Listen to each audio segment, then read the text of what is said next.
ഉറങ്ങാൻ വേണ്ടി വിരിപ്പിലേക്ക് ചെന്നാൽ കുല്ലലൈലത്തിന് എല്ലാ ജാവും മുത്തുനബി ഉറങ്ങാൻ വേണ്ടി അവിടുത്തെ വിരിപ്പിലേക്ക് ചെന്നാൽ ജമഅ കഫൈഹി രണ്ട് കൈയും ഒരുമിച്ച്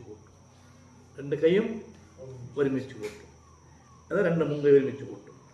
ഫനഫസ ഫീഹിമാ വഖറഅ ഫീഹിമാ ഖുൽ ഹുവല്ലാഹു അഹദ് ഖുൽ അഊദു ബിറബ്ബിൽ ഫലഖ് ഖുൽ അഊദു ബിറബ്ബിൻ നാസ്. ആ രണ്ട് കൈയിലേക്ക് ഊതും. ഏതിലേക്ക് ഊതുന്നത്? അതായത് ഖുൽ ഹുവല്ലാഹു അഹദ് ഓതിട്ട് ഖുൽ അഊദു ബിറബ്ബിൽ ഫലഖ് ഓതിട്ട് ഖുൽ അഊദു ബിറബ്ബിൻ നാസ് ഓതിട്ട് എന്താക്കും? മുത്തുനബി രണ്ട്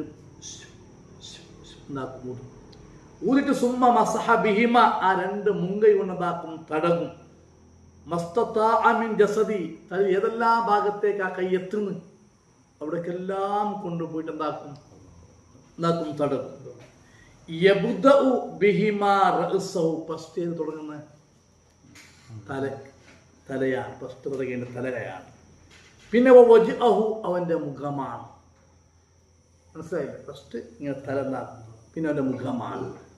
പിന്നെ വമാ ഖബല മിൻ ജസദിഹി അവന്റെ ശരീരത്തിന്റെ എതിർഭാഗം.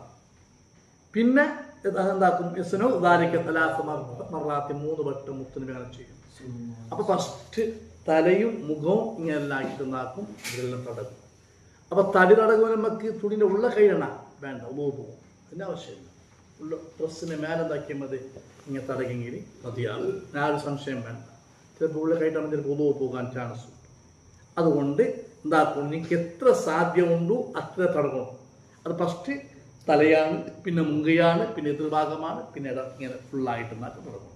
അങ്ങനെയാണ് മുത്തുനബി സ്വല്ലല്ലാഹു അലൈഹി വസല്ലം ഇത്. حدثنا محمد بن بشار قال حدثنا عبد الرحمن بن مهدي قال حدثنا